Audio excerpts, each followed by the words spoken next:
Quick announcement I'm going to drop for you. I have recently joined Atticus as one of their practice advisors. So, what does that mean for you? You're still going to get the same Hawaiian shirt wearing, laid back, life first vibes, Jordan, but now with even more support and awesomeness backing me in the much larger team that Atticus has access to. So, that'll show up in a different name for this podcast, a little bit more focus, and ultimately some better quality episodes, some fantastic guests coming back on for all those things. All of this done in an effort to drive as much value as possible for you to run the law firm you've always wanted while living a life that's even better.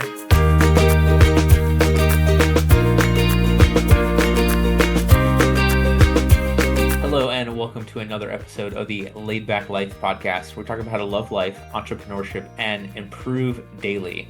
Joining me today, a phenomenal guest, a fellow Atticus cult member. We'll talk about that in more detail through this. For those of you that don't know him, congratulations. You'll get the chance to meet Jonathan White today. He's an attorney, a founder, and a keynote speaker. He runs Jordan and White. I'm not the Jordan, just to be clear.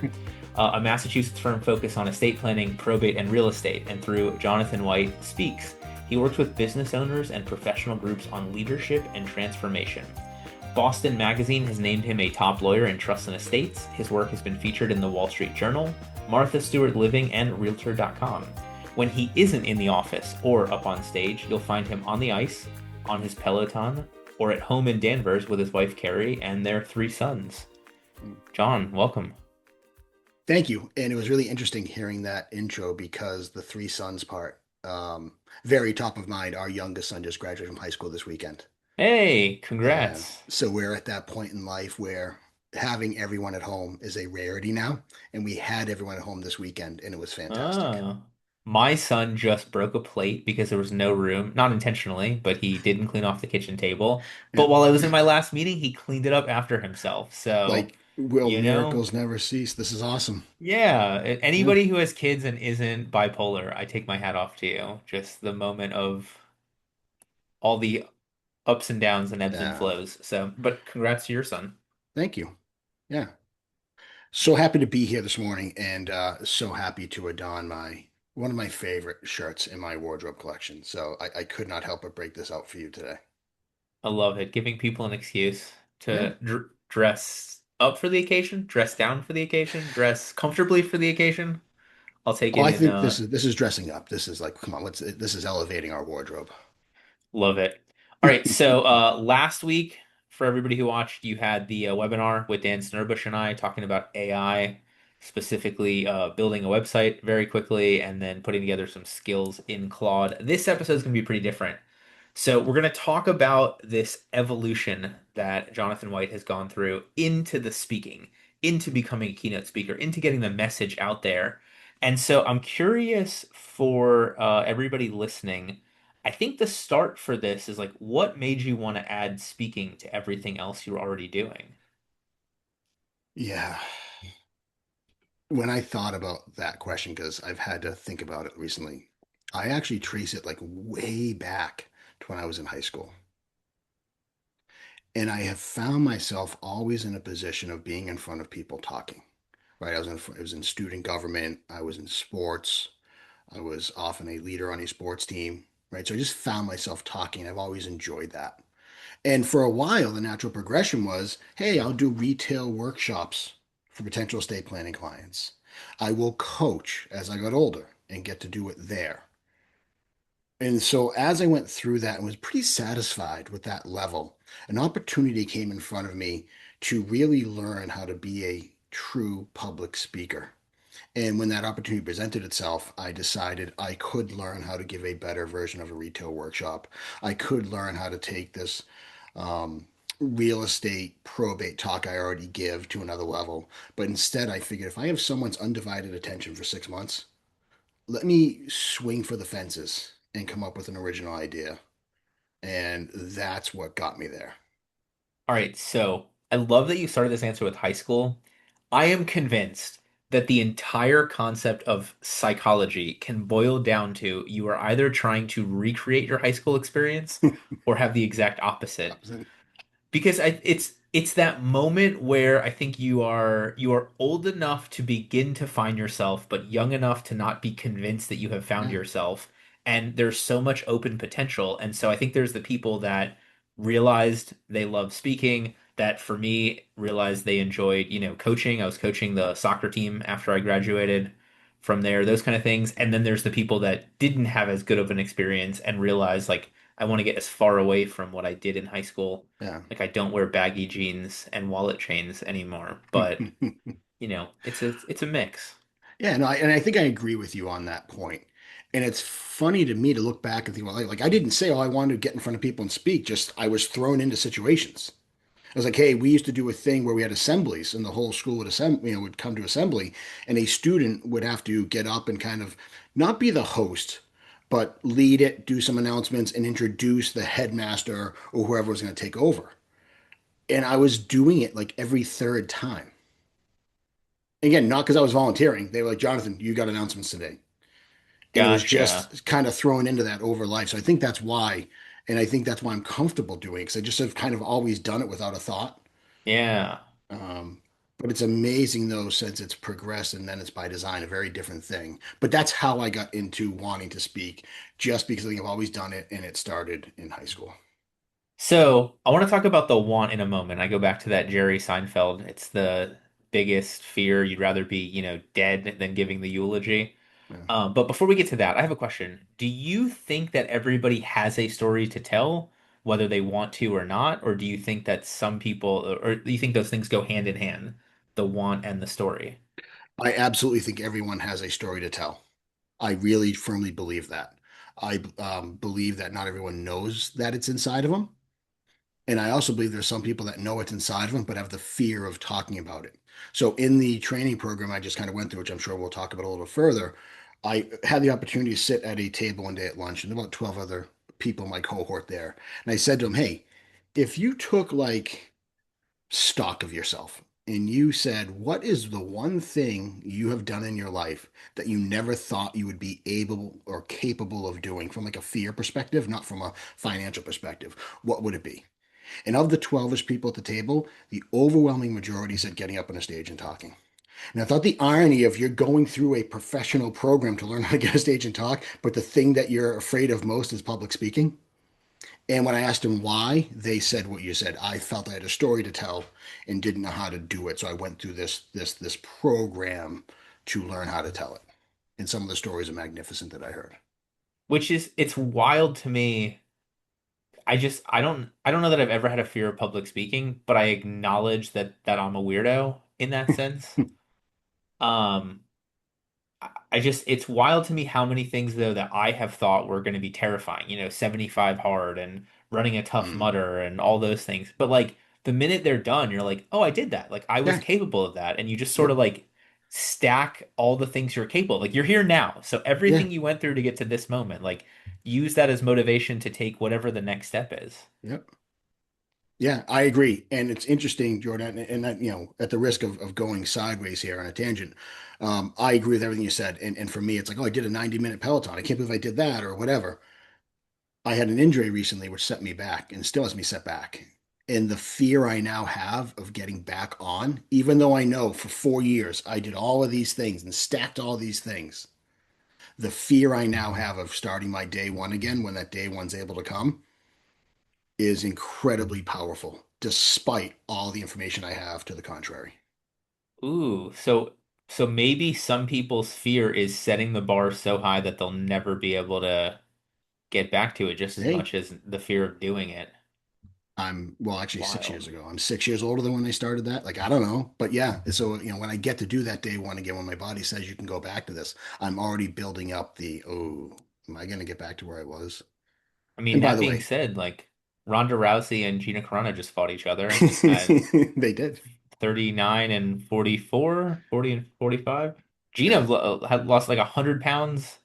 I did not realize she had that much to lose to, Yeah. Got to get back to fighting weight. but So, like if you find the right thing to motivate you, getting back on right. the Peloton, getting back in the ring, getting back into the courtroom, like it amazes me when you find that calling, a lot of the fears kind of fall away. Yeah, I agree with you. 100%. So why now?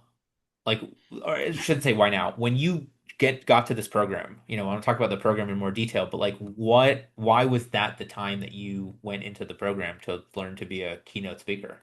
There were two things that had happened before that made the timing of this work great.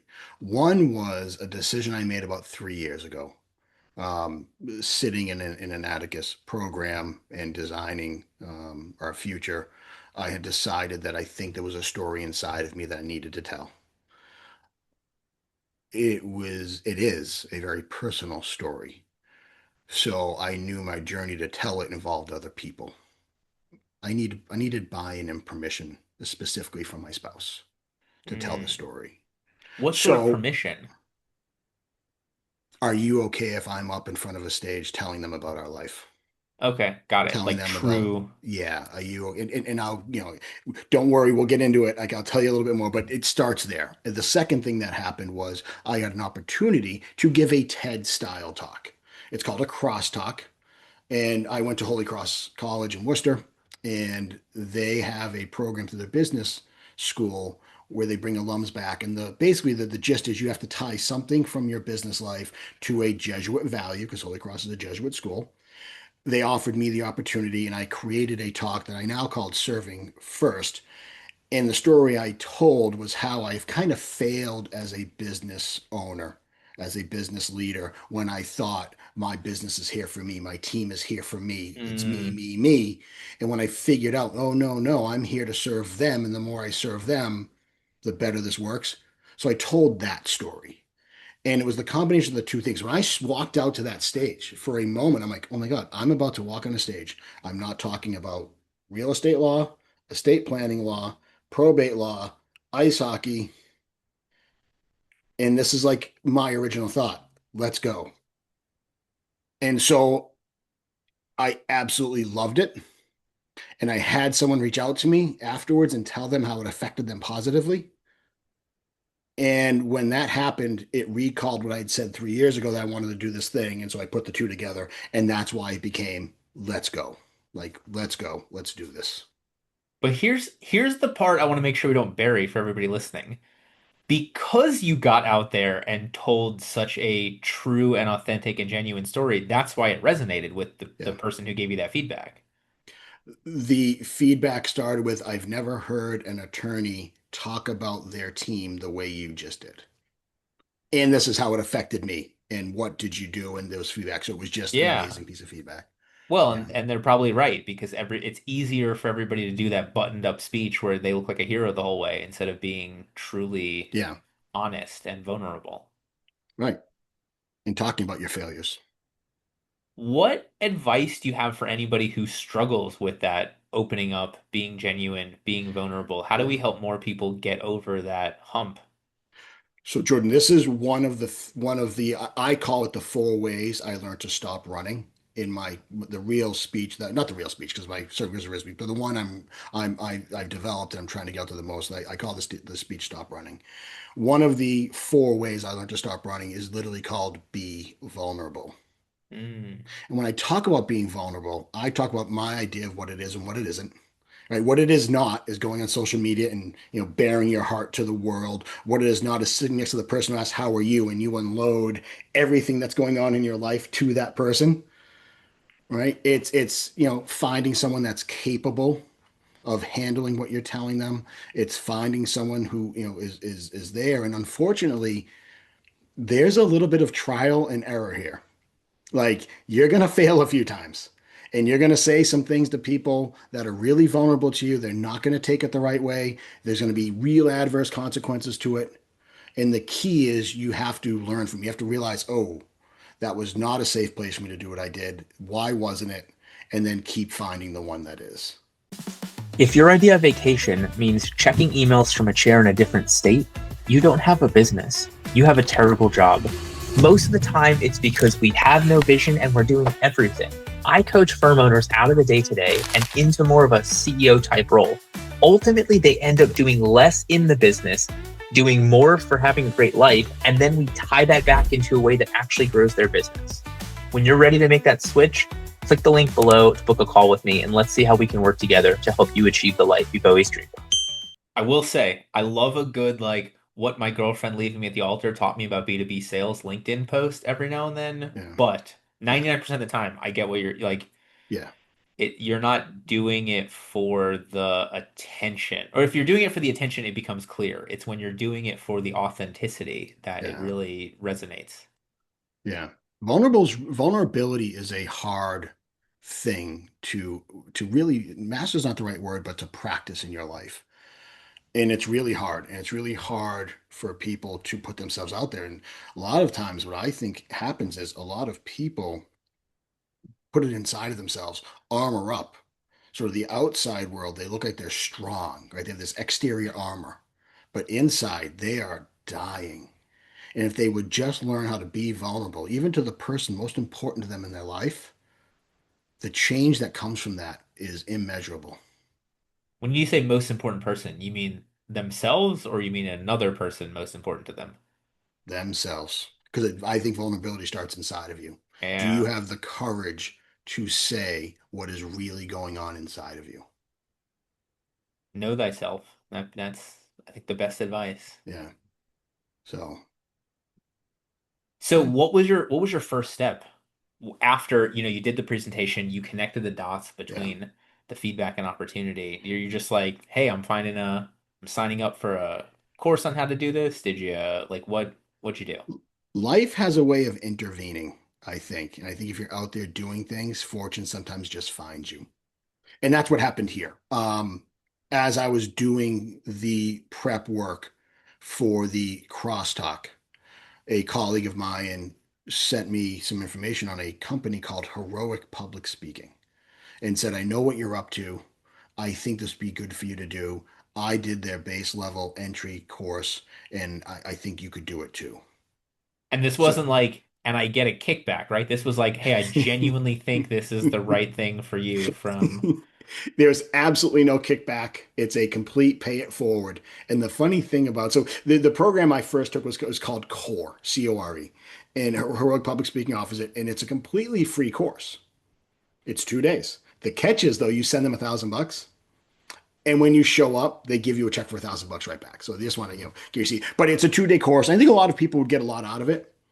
On the second day after lunch, there's a little bit of a, hey, if this resonated with you, this is what's next.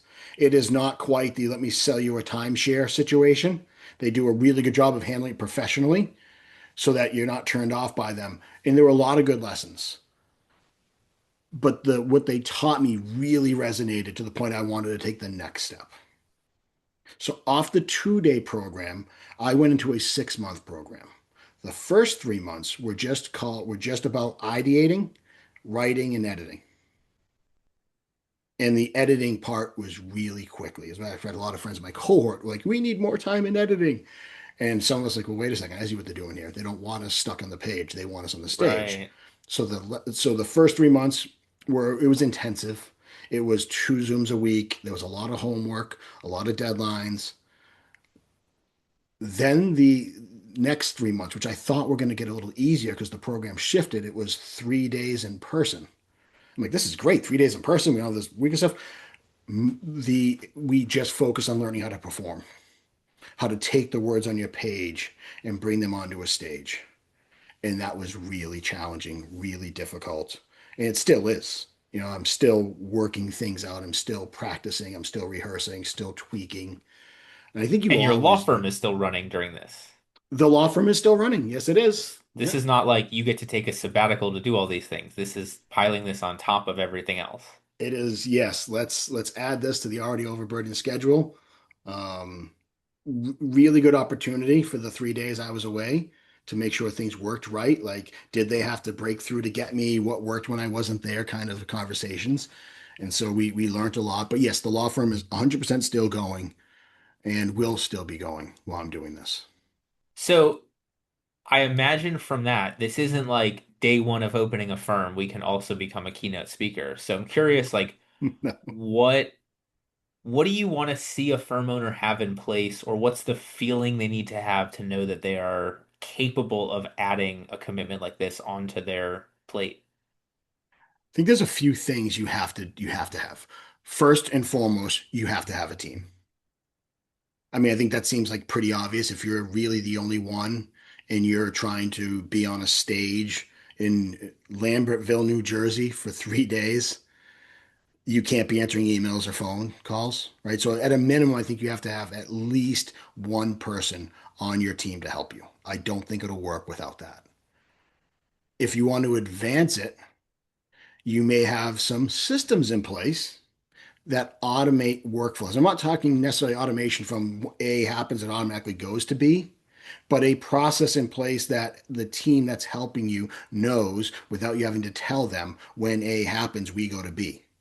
Now, you still may be, as the lawyer in the law firm, one of the A, B, or C components, but at least someone can move things along for you while you're gone.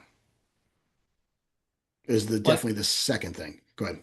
And I think that's so much of the beauty of, being in a group with Atticus that meets quarterly, being able to have, 3 days here, taking real vacation. And I don't mean just working from somewhere else. I mean a real vacation. Like that's the easiest way to stress test so much of this. Right. And that's the third part I was going to get to. It's not Oh, sorry. like, no, no, no, no, no, no, it's a perfect lead in. It's not like I suddenly said, hey, I'm going to be doing this thing for 3 days. Let's see what happens. Right. Right. For years, we were baby stepping me to a point where I could go from one day truly off. And I agree with you. Truly off is no phone calls, no emails, like truly off to a couple of days, to a week. At this point, we have stress test. I can handle 2 weeks. I can be away for 2 weeks. It's not perfect. Some stuff may come through once in a while, but the key is no matter what amount of time you're practicing with, when you go back into the office, it is important to ask some questions. What worked? What didn't work? What do we need to improve? It's just continues to be a list. So the next time you go away, you knew what you had to work on. So maybe that won't come through the wall. I tell my team, listen, if the trash can's on fire, just put it out. Like you know how to do that. If the office space is on fire, call the fire department. Like, don't call me. If the building's burning down, fine, call me. But every time that they reach out, and we have a reach out way, we usually don't use our cell phones in our firm to text each other. We stay internal. So when I'm away, it's text me. If the text comes through, of course I'm going to help them. But while I'm helping them in real time now, it's why are you reaching out? Especially if I think they have the answer. So I'll play a game called Quiet Leadership with them. And I'll ask them, like, did you go, where else could you have answered this question before you came to me? What else did you do? Whatever the thing is to get them to see the answer lies somewhere else. And if it doesn't, that's a to-do list thing so we can fix it so the next time Right. away, it doesn't break through. So I think the key there, though, is what I said earlier. It's not like it's, hey, let me try this. You have to, as you mentioned, work your way up to it. And the important part is, asking what worked while I was here and what didn't work. So I usually frame it as what do you wish I was here to answer for you or help you with? And then because I like the use of the wish part in that point because I'll be like, oh, like yes, I know we could order lunch, but I wish I had a better idea of like what was okay for us to spend on Friday lunch Right. for everybody. Like the wish gives me the opportunity for that next step of the system. Yeah, I like that tweak. My Jordan Ostroff definition of a vacation is when you don't know what day it is. It's a real vacation. I like that too. Well, because it Um, amazes me how many lawyers like, oh, it's on vacation. Okay, what'd you do? They're like, well, I only had to handle like 2 meetings a day, yeah, but then I could. I was like, no, no, no, yeah, that's not a no, vacation. that's not a That's vacation. working 100% not somewhere a else. vacation. And I'll tell you, I think if you want to really like X factor that up, how about this?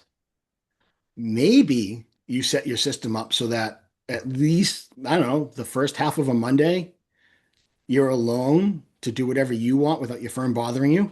And maybe the last half of Friday, you have the same setup, which are different versions of the same game. Because even though you're not away for a week or a month, giving yourself that margin in the week is amazing, but you got to have things set up so they're not breaking that first thing Monday morning. Love it. Yeah. All right, so we've got this law firm owner. They're working through coming over the hurdle of the fear. They're becoming more vulnerable. They've got a system. They've got a team. Maybe they take some of this course. What was the next like big observation for you? So you talked about going through like the editing process and then doing it better on stage. Like what comes next to really become a great speaker? I'm gonna take a few things that happen and mold them into one. Kind of like Okay. this one character is based on many real characters.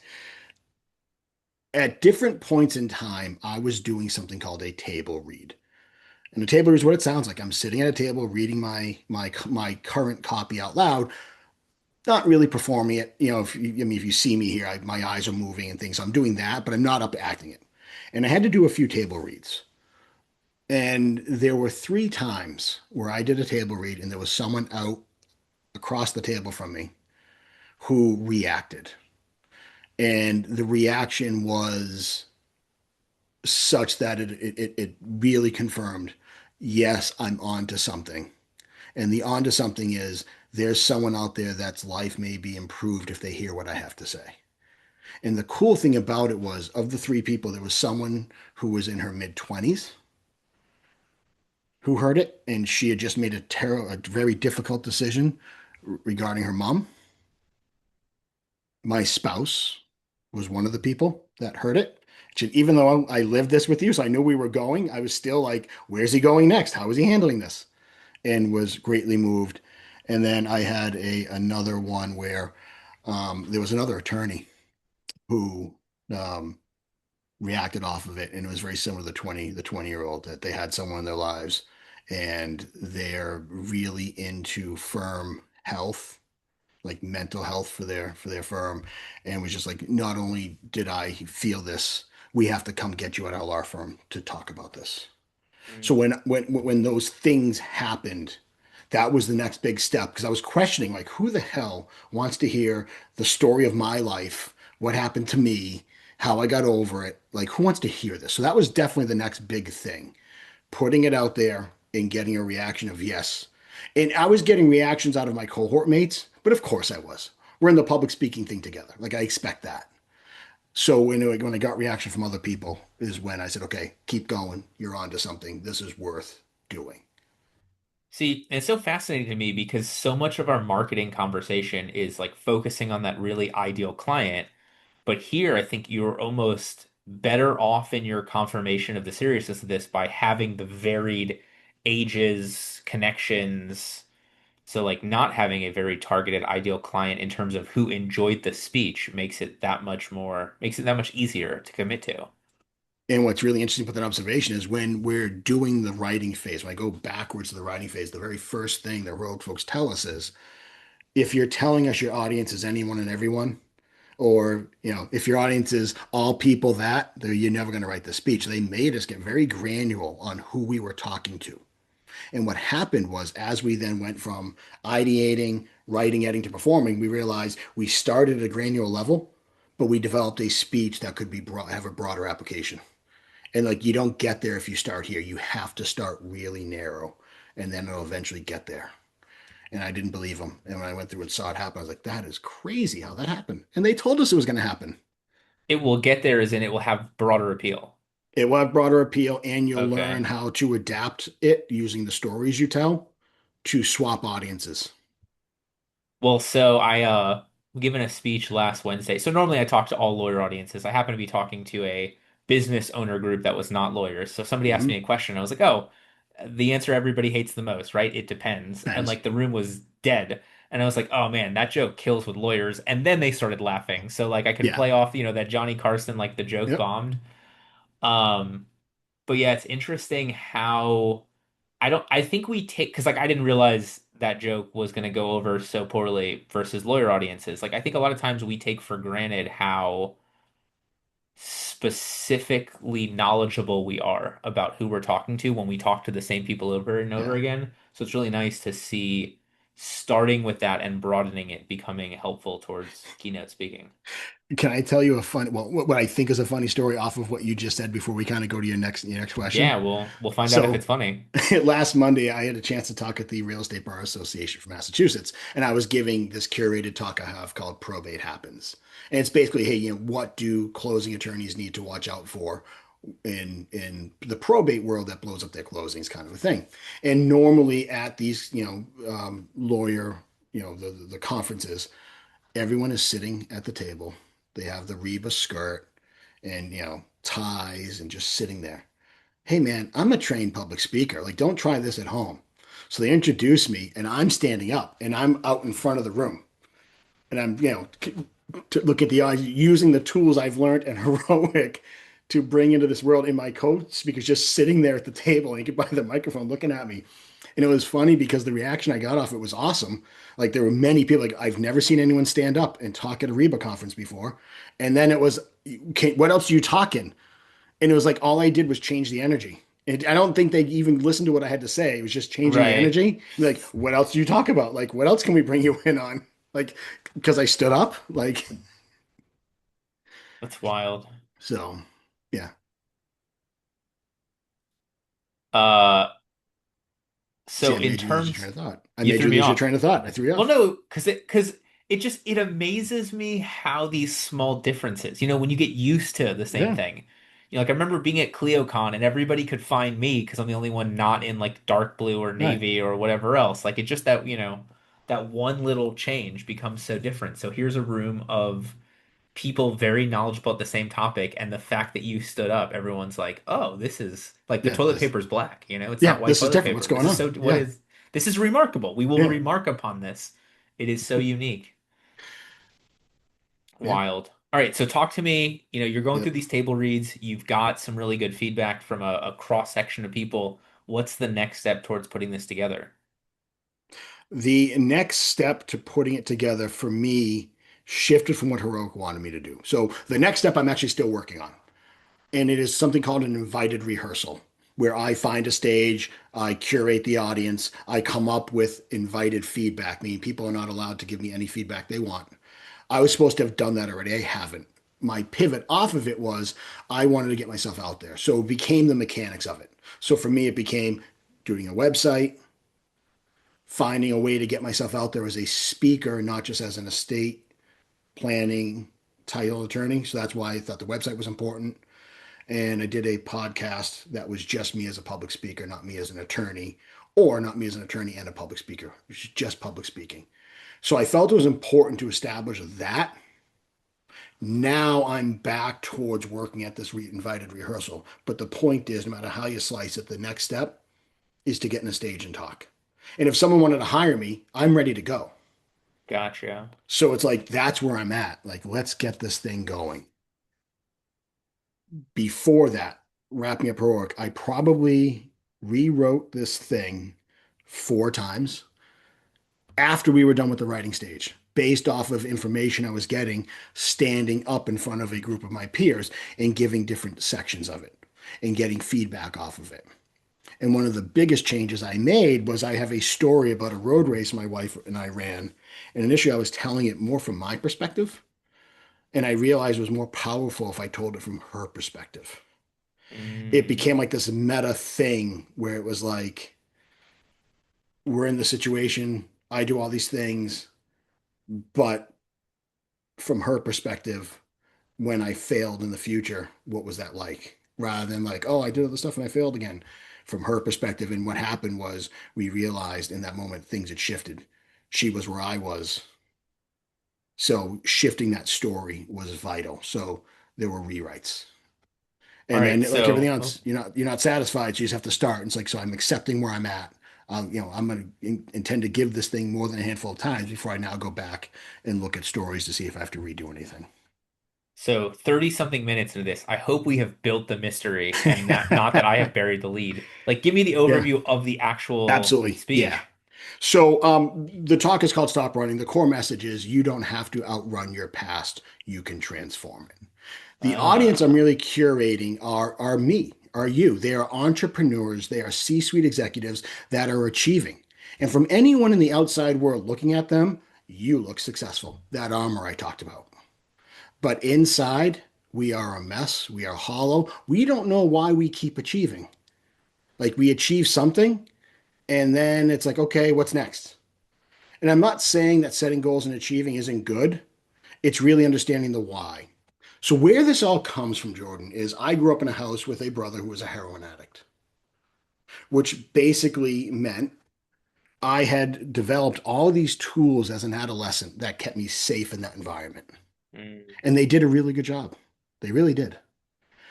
But when I got They being the old, tools? the tools, yes, Okay. they kept me safe. They kept me seen. They did what they did their job. But as I got old, and by the way, when I first started on this journey, I thought I was going to be talking about all these travesties I lived through, like all these experiences, all these crazy stories of my brother doing this, that, and the other thing. And that's where I started the journey. Where I ended up was this other thing. So what I realized was those tools that I had used when I was an adolescent that kept me safe really were tormenting me as an adult. Mhm. They weren't doing their job anymore. And so what happened was it reached a crisis point because I was just chasing success, chasing achievement, not because I wanted to, because I was running away from something. Success just happened to be in the way, right? And with that hollow sense of it, it was like, okay, I did this, I did this, I did this. Safety to me meant constant movement, constant look at me, look at me, look at me stuff. And the idea that I can balance the world out if I do all these awesome things, I can balance out a world, right? Well, when you're in your late 30s and 40s and have three children and both you and your spouse work, those tools do not do their job. They actually make you estranged. They make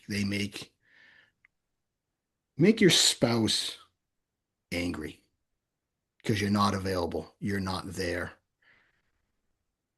And so what happened was in 2014, we had a real breaking point in our relationship. And it was very clear to me that I needed to figure something out about myself, or things that are really important to me were not going to be available to me anymore. Meaning I was going to lose my relationship with my wife, and that would mean obviously my relationship with my children would fundamentally change, right?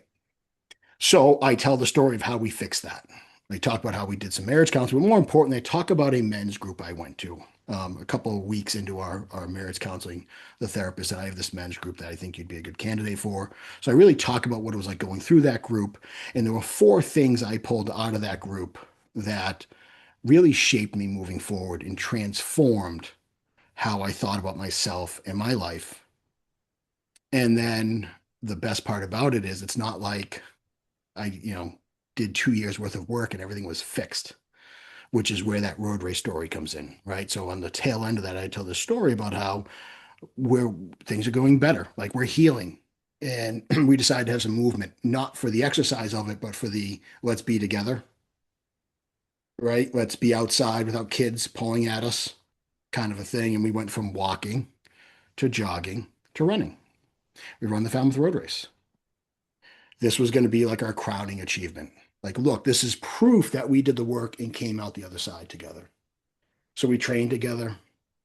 I kind of learned to moderate my pace. She learned to pick up her pace. We met in the middle, and this was spectacular. Well, basically, when the gun went off and it was our turn to start, my old instincts kicked in, and I'm like, oh, I think I can PR this thing, and I took off. Everything I had worked against came right back in that moment. That you can't be the weakest in the herd moment. And Mhm. basically, I almost died of heat stroke that day. 106 degrees when I collapsed. Oh my gosh. And How so long of a race is this? the Falmouth Road Race is 7 miles. Okay. Yeah, Why 7 miles? it's a half, whatever it is. It's like a half marathon. Oh, I half might be marathon would be wrong on the 13. seven. Maybe it's 13. I don't know. It's the Okay. Falmouth, whatever the Falmouth Road Race is. All right. But yeah, so I almost died.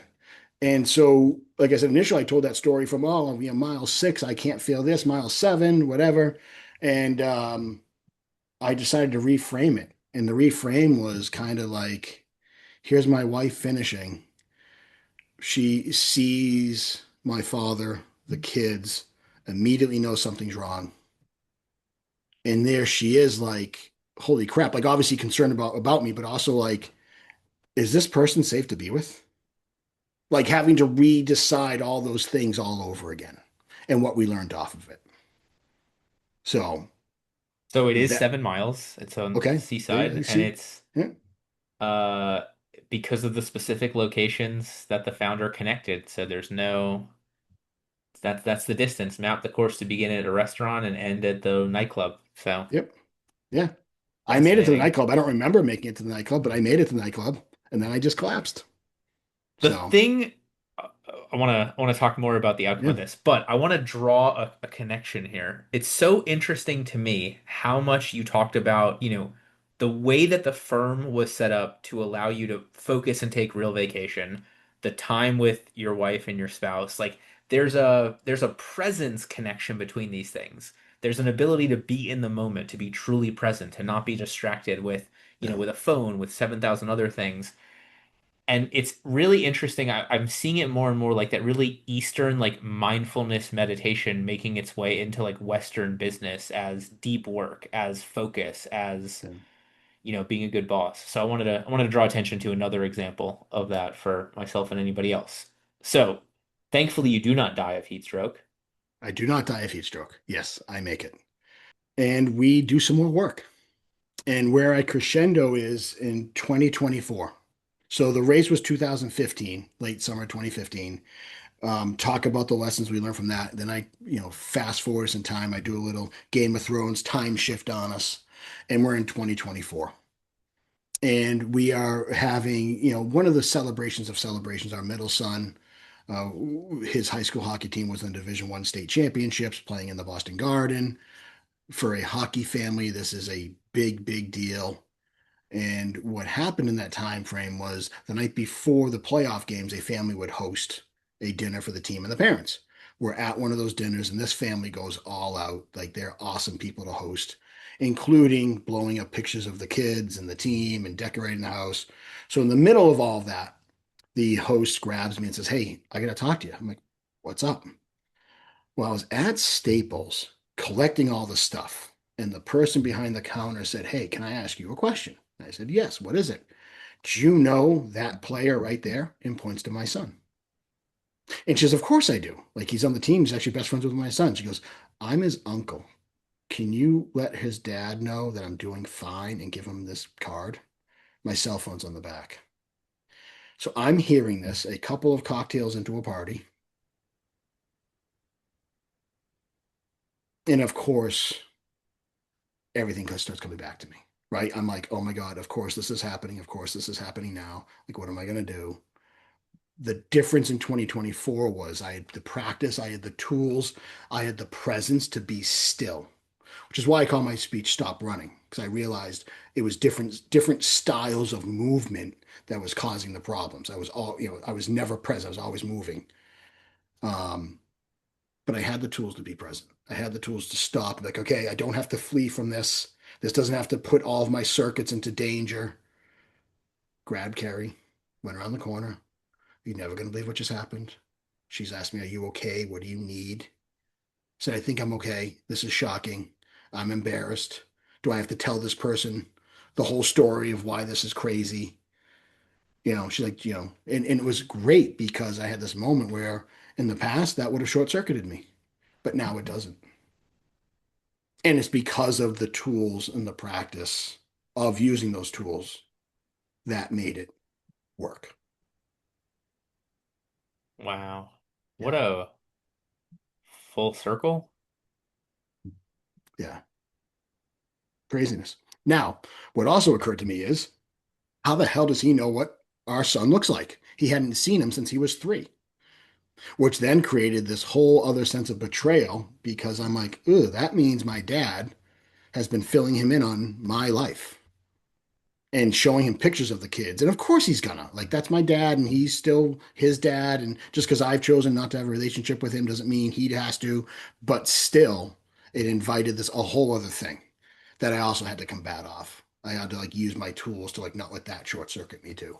Because I was offended by that. And I had to realize, of course he's doing that. Like that's what dads are gonna do.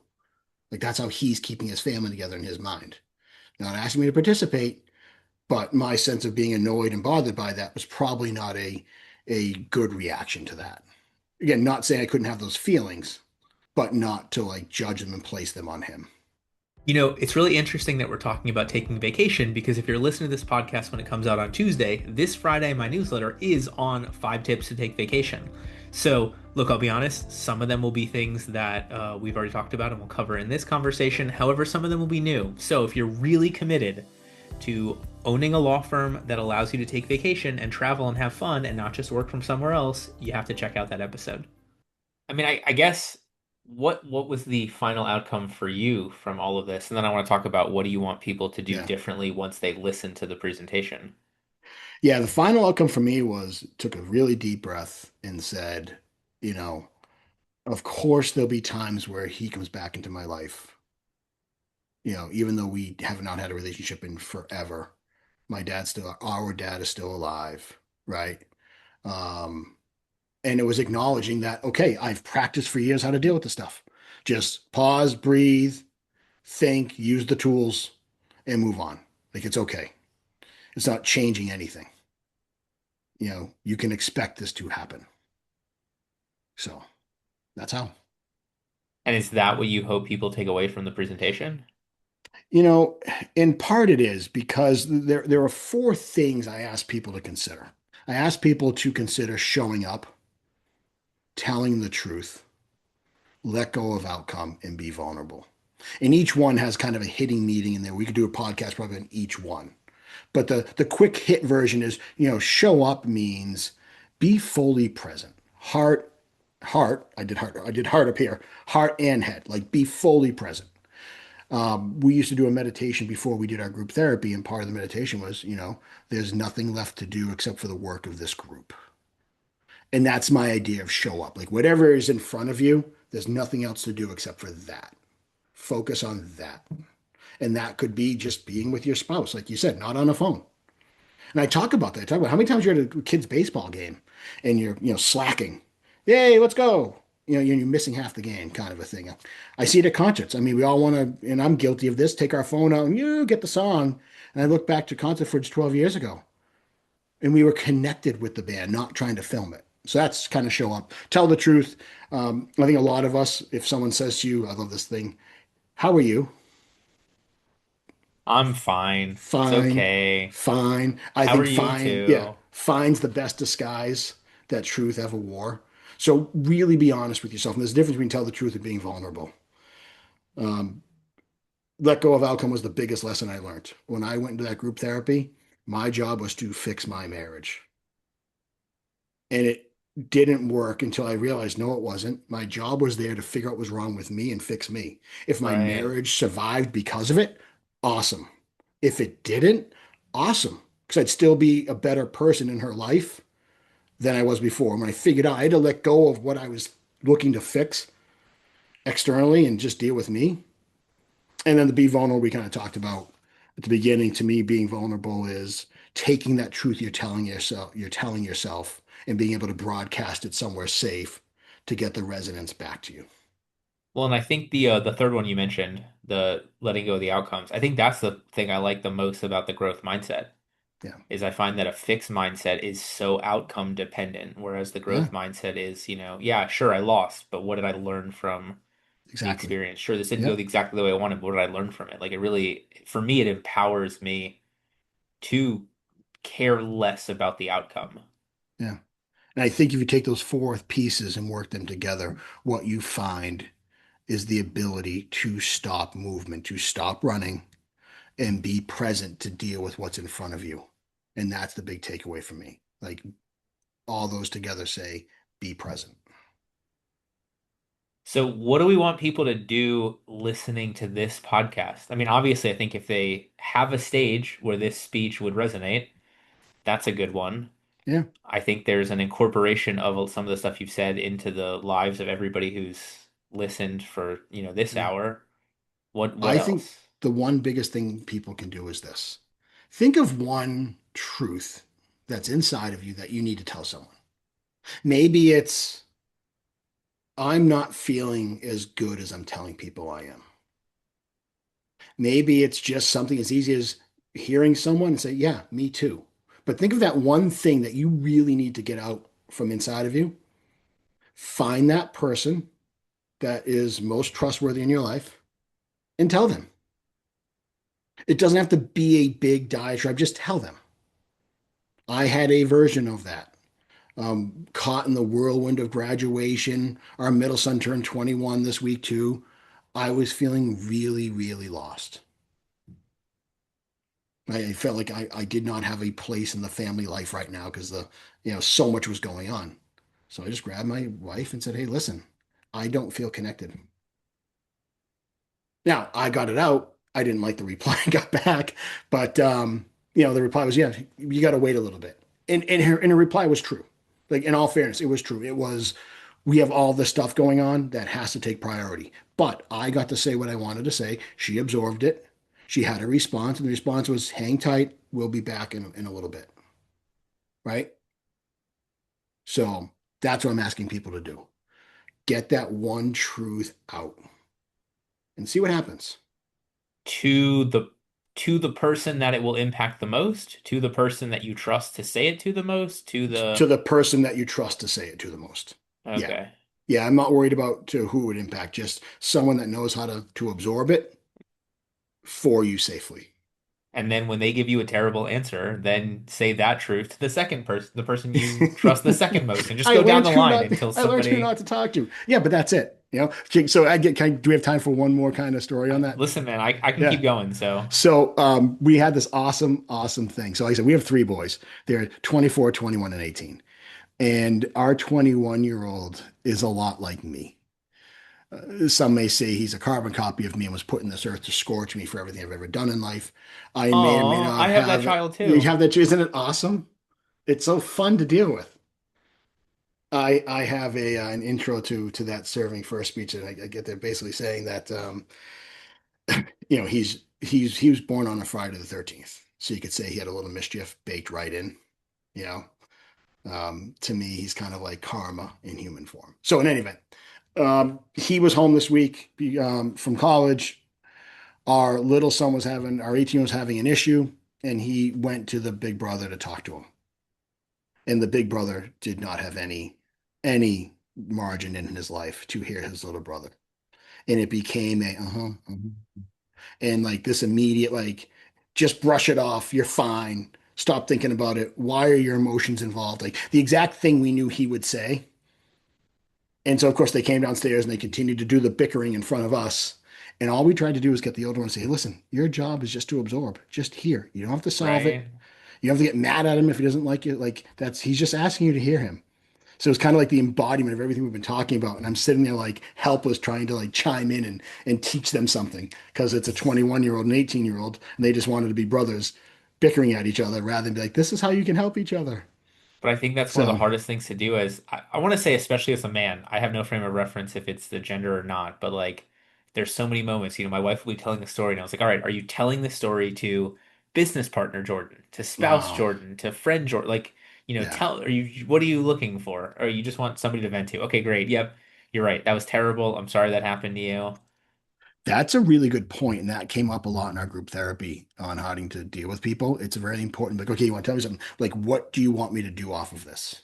Yeah. Like you said, which version of me do you want right now? Because I think as men, we default to fixing whatever the fixing version is, and it's sometimes no, we don't want you to fix this at all. Right.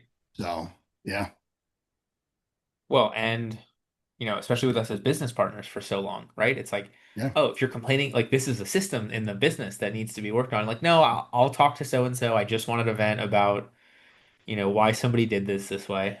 So, yeah, it's nice to get that perspective, or nice to get their perspective on what perspective they're looking for from you. yeah. I agree. Anything else as we get towards the end you want to make sure we cover?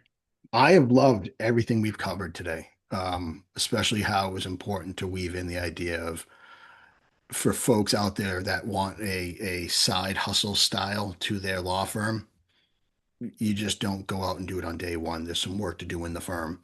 And by the way, my firm is far from perfect, far from running without me.